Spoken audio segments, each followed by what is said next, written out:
Good afternoon. Today is day 4 of the Every Bit Counts challenge, and as promised, I am not going to be putting up berries.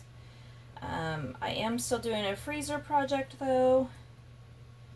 We are going to be putting up some rhubarb. I don't normally harvest rhubarb this late in the year. I usually let 4th of July kind of act as the cutoff for that.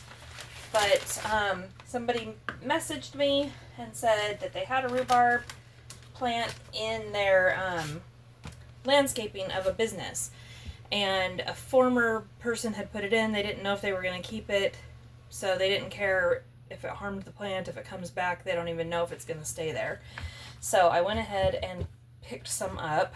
And I am just going to be cutting it into 1/2 to 1 inch chunks because that's the size that I like for pie. The preferred practice for this is also the cookie sheet method, but I find that rhubarb does not have enough moisture content for it to be an issue with it clumping like berries can. So I don't take that step. As long as it's pretty well dry, I just cut it up and put it in the bag. So what do you guys like to do with your rhubarb? Are you a strawberry rhubarb pie person? That seems to be popular. I prefer strawberry raspberry. Not strawberry raspberry. That's good too. Rhubarb with raspberry rather than strawberry. I've done blueberry. I've seen recipes for rhubarb barbecue sauce that I have not tried yet. I've always wanted to, but I haven't done it yet. Oh, and my microphone came, but I haven't figured out how to use it. So, one thing you'll learn about me, obviously if you haven't already, tech is not my friend. And, sometimes I'll have something sitting for months before I finally want to go through the anguish of learning how to use it. The microphone might be one of those things. This tripod that you're on right now has a remote control that I'm supposed to be able to, turn the camera off and on. I've just been pushing the button. I don't know. I feel like I'm probably behind the curve even for somebody my age. I'm 48 and I feel like most people even my age are more tech savvy than I am. My mother YouTubes. She's got it figured out. I don't know. Tech is just not my thing. I'm the kind of person that if I leave my cell phone at home, it just stays at home. I'm not going to make a special trip back to get it. I don't really care. The only time I make a point of making sure I have my cell phone with me, or even, I don't put it in the bedroom. I don't charge it in the bedroom. It charges in the kitchen. Is when my daughter is pregnant, which she is currently. When she's getting closer to being in labor, I do keep my phone with me then. Pretty much all the time. That is the one time I would go back for it. But quite frankly, I miss the times when it's like when you left the house, you left your phone. I don't know. I'm probably alone in that. My uncle told me I was an exception to the rule as he was taking his phone out for everything. And he's in his, let's say, mid to late 60s. I think he's getting ready to turn 68. But yeah, I told him, I was like, I don't even have my phone on me. And he says, well, you're the exception to the rule. So I don't know. Am I the only person out there that isn't really a tech person? I know that seems funny when I'm trying to get stuff out there via YouTube, but it is just really not my thing. Let me know. Am I alone? And let me know how you like to use rhubarb. Do you even like rhubarb? Have you ever had rhubarb? It surprises me how many people have never had it. I talked to a gal yesterday that worked at that building where I got the rhubarb. She said she had no idea that they had rhubarb on the premises. I showed it to her, and she's like, oh, I've tried to grow it 4 or 5 times, and I've never been able to get it to grow. I didn't actually know that that's what it looked like. She thought it was just a big leafy plant. So I think it's kind of one of those generational things. I feel like the older generations like rhubarb a lot more than the younger ones do. I have always enjoyed it, but I also enjoy like mincemeat and those kinds of things. Let me know what you think. I don't know if I should keep chopping here for y'all. This is just, like I said, another freezer project. I told my husband this wasn't a very good year for me to decide to start a YouTube channel because we were actually planning on scaling back on some of our canning, pressure canning and hot water bath canning. We are trying to adapt to being empty nesters, and I have a lot of food put up in the pantry from previous canning seasons. I am planning on canning some apple pie filling though, so I'll probably try to get that done during this month, during the Every Bit Counts challenge. I do have this stuff to make. My husband loves, I make this chocolate cherry jam, and my husband loves it, so I do have the stuff to make that. So I will probably do at least those 2 canning projects, and then green beans when they come on, which may or may not be during this challenge, but either way I will probably make a video of that. In one of my ball cookbooks, they have a recipe for balsamic green beans that are amazing, and they have a recipe for a lemon garlic green bean that is also really good. We love both of those. We actually had enough green beans still on the shelf that we wouldn't have needed to plant any green beans this year, but all that were left were just the plain salted ones, and we hardly ever reach for those if we have the balsamic and the lemon. But we put in a row of green beans this year just so I could get some more of those canned up. So I do have a few canning projects. I have some dehydrating projects planned that I will walk through with you guys.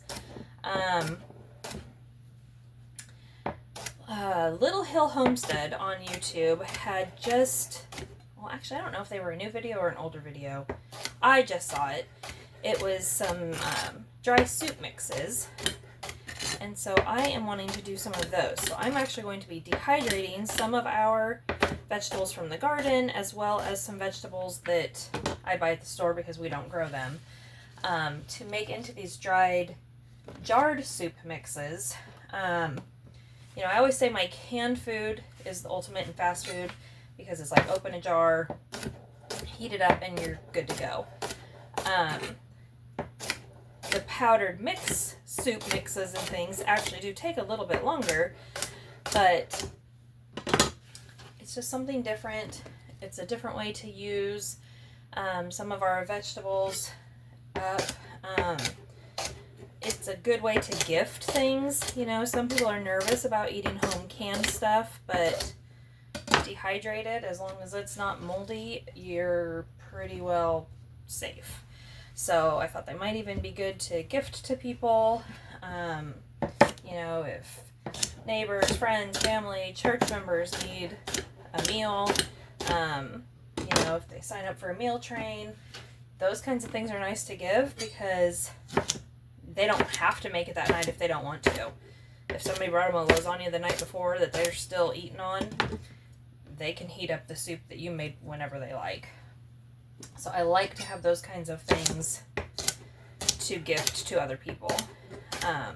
So I don't know if I'll actually make the soup mixes this month, but we will get the vegetables dehydrated as part of the Every Bit Counts challenge, because some of them will be things that are coming out of the garden, while others I will buy or have bought already, or they're already in my freezer.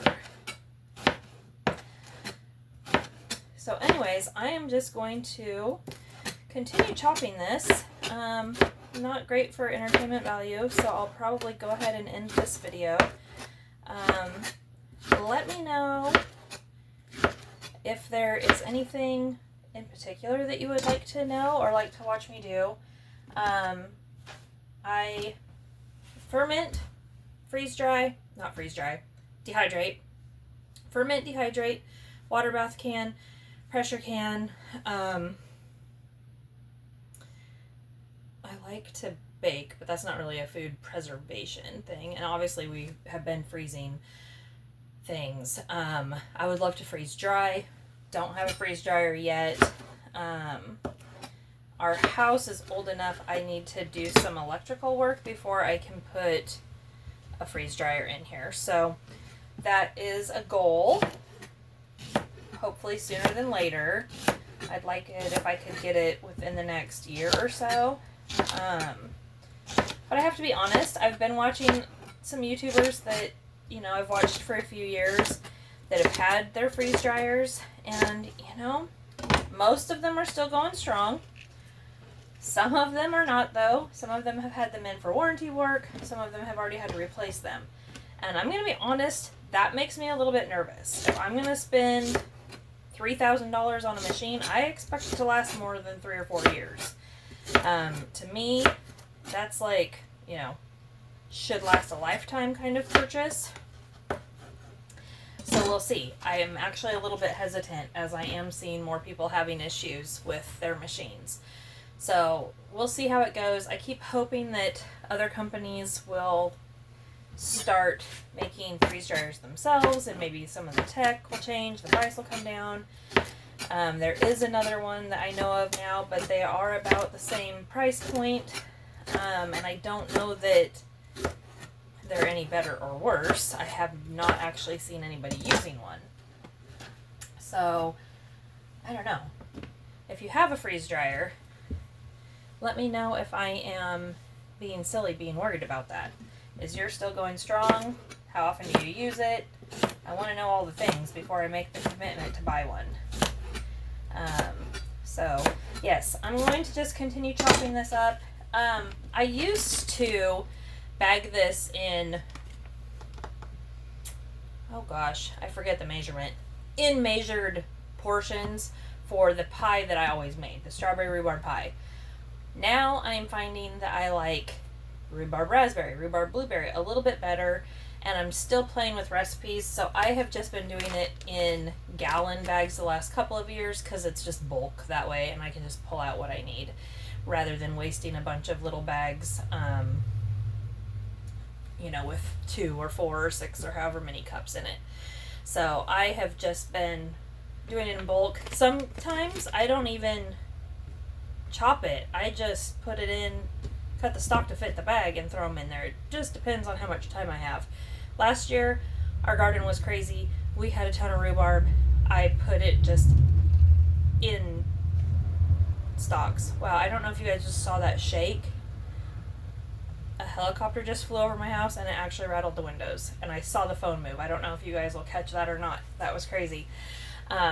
We have an airport here that the wildland fire helicopters go to refuel, so it was probably that. There's a lot of smoke in the air, blowing in from other fires, so it was probably that, although I do think our airport's under construction, so I'm not sure what's going on. But anyways, as long as this is posted, it doesn't mean we're at war or anything. So I'm going to sign off for now. Have a great night. I will be back tomorrow with something else. I'm not sure what yet. I do have some plans to maybe walk you through some herbal stuff too as part of this challenge. Most people do food, but I have some calendula coming on, and I thought I might show you how I make my calendula infused olive oil. So feel free to let me know what you think. Send me your favorite rhubarb recipes, all the things, and have a good night.